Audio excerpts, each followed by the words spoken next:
Esdras 3. Los cimientos para el nuevo templo. A.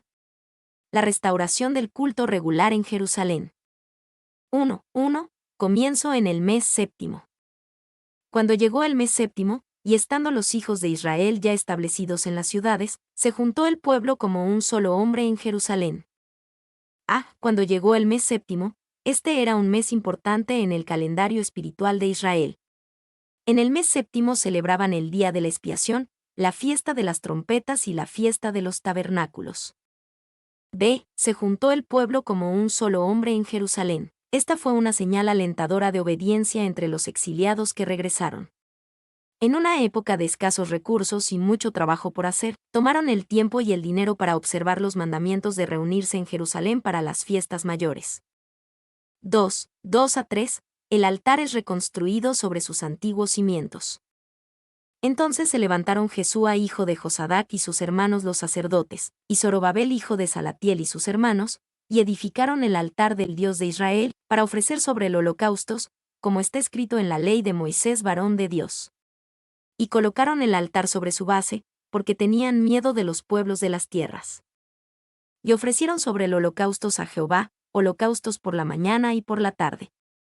A Jesúa y Zorobabel, estos fueron los dos líderes principales en este proyecto de reconstrucción, comenzando su trabajo con la construcción del altar que estaba fuera del templo en el monte del templo en Jerusalén. De los escombros del templo destruido y sus patios, ahora se levantaba un altar listo para recibir sacrificios tanto en nombre del pueblo en general como de las personas que trajeron sus ofrendas. Y es significativo que edificaron el altar en Jerusalén, en el mismo suelo donde alguna vez estuvo. Podrían haber razonado que el altar, y posiblemente también el templo, podría ir a cualquier parte, porque Yahvé era Dios de toda la tierra.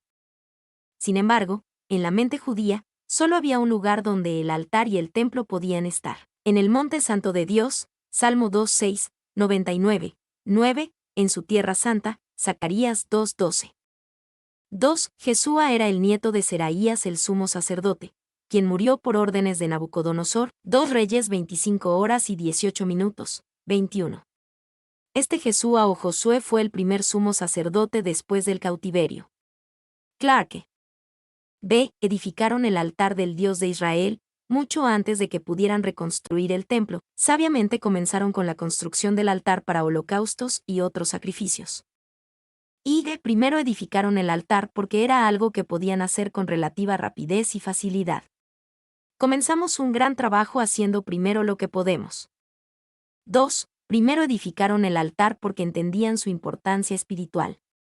Fundamentalmente, el altar era donde se trataba el pecado y donde el hombre común se reunía con Dios. El templo era solo para que entraran los sacerdotes. Comenzaron con el altar porque era una prioridad espiritual sabia, mostrando que entendían su necesidad de tener expiación por el pecado y actos de dedicación a Dios. 3. Primero edificaron el altar porque era un acto de obediencia hacerlo.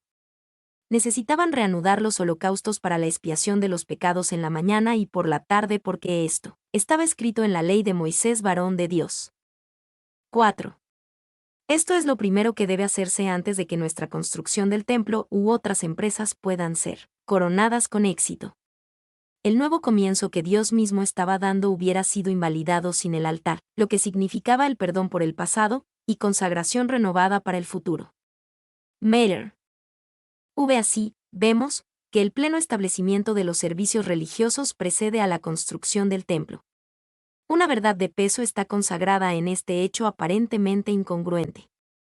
Se considera que el culto en sí mismo es más importante que la casa en la que se va a celebrar. Adina. No puede haber un templo sin altar, pero puede haber un altar sin templo. Dios se encuentra con los hombres en el lugar del sacrificio, aunque no haya casa para su nombre. McLaren. C. Porque tenían miedo de los pueblos de las tierras. Cuando edificaron el altar a Jehová en el monte del templo en Jerusalén, probablemente destruyeron un altar tosco que habría sido construido en ese lugar por el remanente disperso que habitaba el área durante las 2 generaciones del exilio. Al construir este altar, anunciaron formalmente su presencia y proclamaron su intención de reconstruir el templo. Y Morgan sugiere que también tenían miedo de la amenaza espiritual de los pueblos de las tierras. Estaban conscientes de cómo, en el descuido del altar de Dios en el pasado, se habían contaminado con las prácticas idólatras de los pueblos circundantes, y para evitar que se repitiera tal fracaso, inmediatamente levantaron el verdadero altar. 2. La Jerusalén en ruinas fue mejor protegida por ese altar que si sus muros caídos hubieran sido reconstruidos. McLaren. D.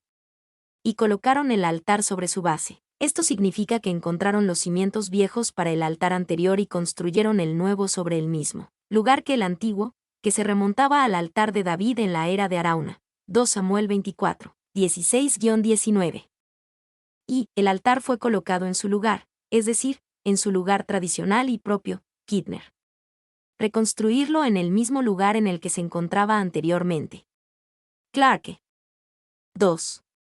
Hay algo muy patético en la imagen de la gente reunida buscando a tientas entre las ruinas en la colina del templo, para encontrar las bases, los contornos medio borrados de los cimientos del antiguo altar de las ofrendas quemadas.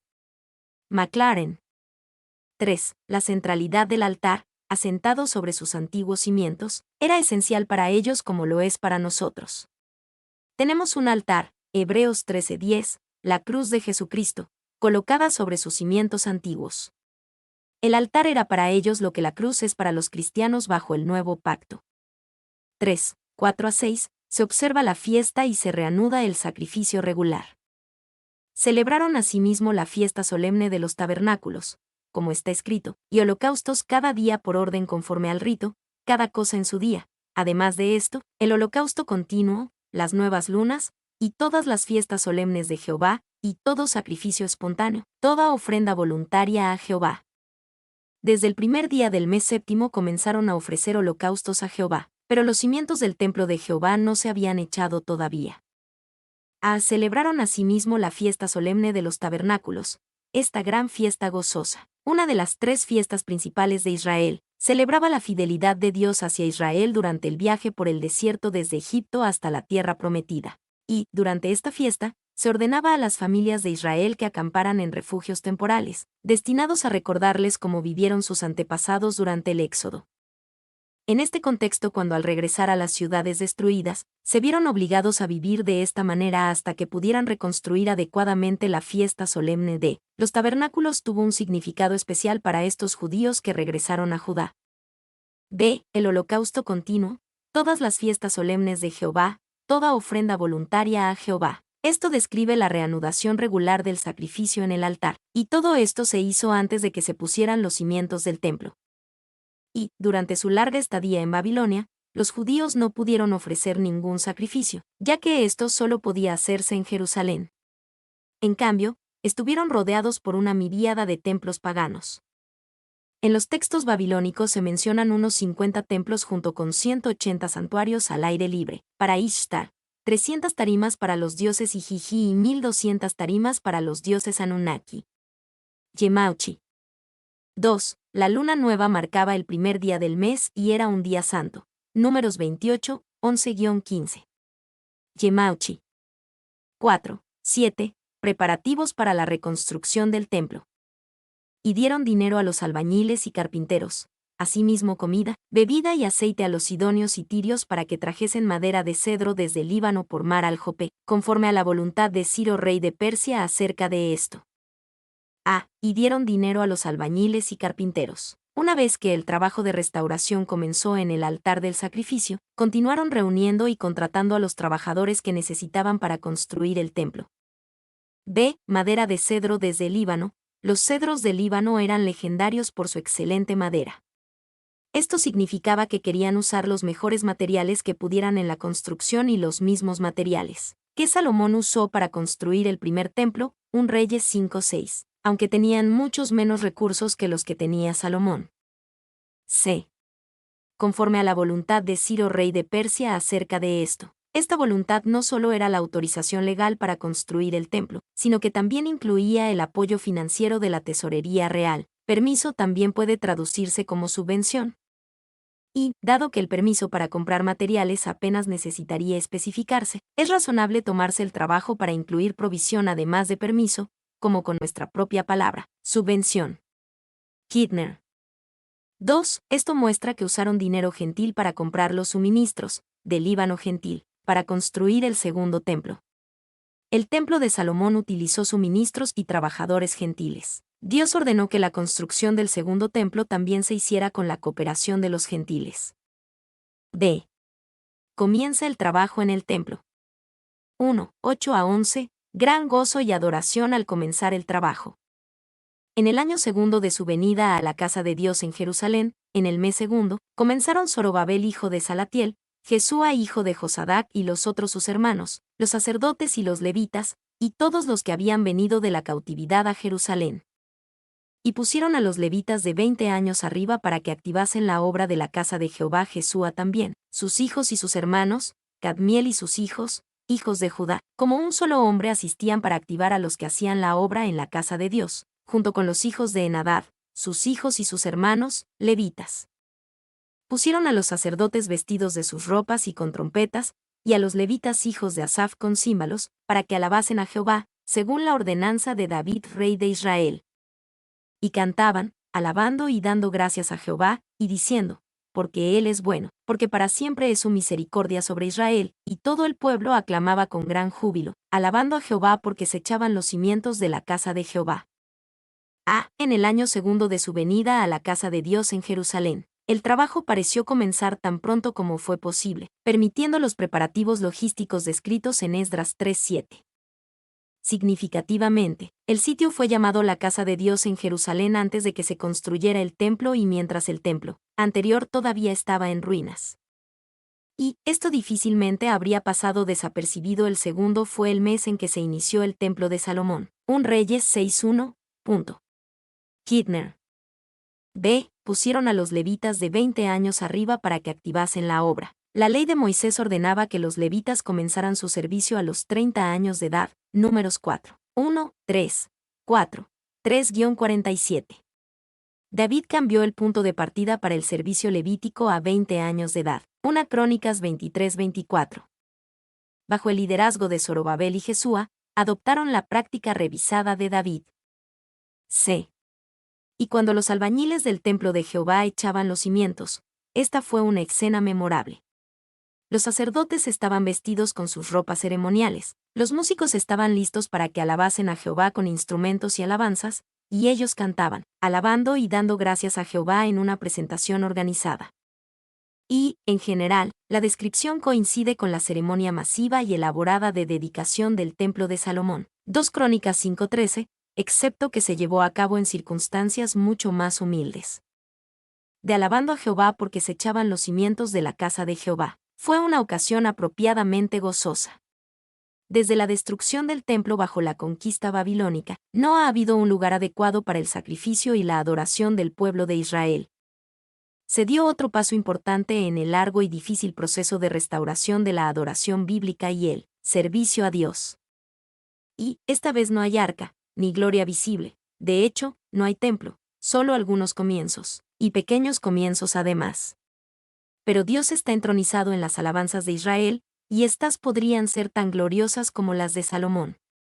Kidner. 2, 12-13, la reacción mixta entre el pueblo.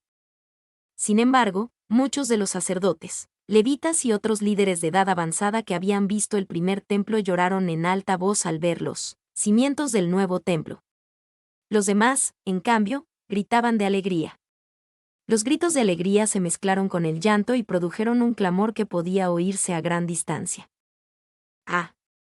Líderes de edad avanzada que habían visto el primer templo lloraron en alta voz al ver los cimientos del nuevo templo. Los líderes de edad avanzada sabían que este templo nunca alcanzaría la gloria del primero. Después de todo, el rey Salomón gastó el equivalente moderno de 5 a 8 mil millones de dólares en la construcción del primer templo. También recordaban el horrible final del primer templo, y esto se combinó con la alegría de la restauración para crear profundos sentimientos encontrados en los líderes de edad avanzada. Y, posiblemente algunos de ellos habían estado en este mismo lugar medio siglo antes, en una agonía de desesperación, mientras veían las llamas crueles lamiendo las piedras antiguas y ardiendo entre las vigas de cedro, y todo el oro fino oscurecido con nubes negras de humo. Adina. 2. Vieron que la gloria se había apartado de Israel. En sus circunstancias era imposible construir una casa como la del primer templo, Y si esto hubiera sido posible, aún así habría sido muy inferior, porque le faltaría el arca del pacto, el fuego celestial, el propiciatorio, el maná celestial, la vara de Aarón que reverdeció, la sequiná divina, el espíritu de profecía y muy probablemente el Urim y Tumim. Clarke. 3. Había peligro en su llanto. La mirada retrospectiva que descarta la actividad presente es siempre un peligro. Los arrepentimientos del pasado que paralizan el trabajo en el presente son siempre erróneos. Además, todos esos arrepentimientos, como en este caso, corren el peligro de cegar los ojos al verdadero valor y significado del presente. Morgan. 4. Los profetas advirtieron contra despreciar este templo por sus humildes comienzos. Ageo 2, 1, 9, Zacarías 4, 8-10. B. En cambio, gritaban de alegría. Los más jóvenes, que no recordaban el templo anterior, no sintieron más que alegría al ver este importante paso en la restauración del templo y su adoración. C. Los gritos de alegría se mezclaron con el llanto. Esta profunda escena mostraba la profundidad de los sentimientos encontrados entre la gente. Y la vista debe haber sido muy conmovedora. Todo un pueblo, una parte llorando de dolor, el otro gritando de alegría, y en la misma ocasión también, en la que ambas partes sentían un interés igual. Clarke. Mi nombre es Demim. Soy tu asistente personal. Mi sitio en internet es demim.es.tl.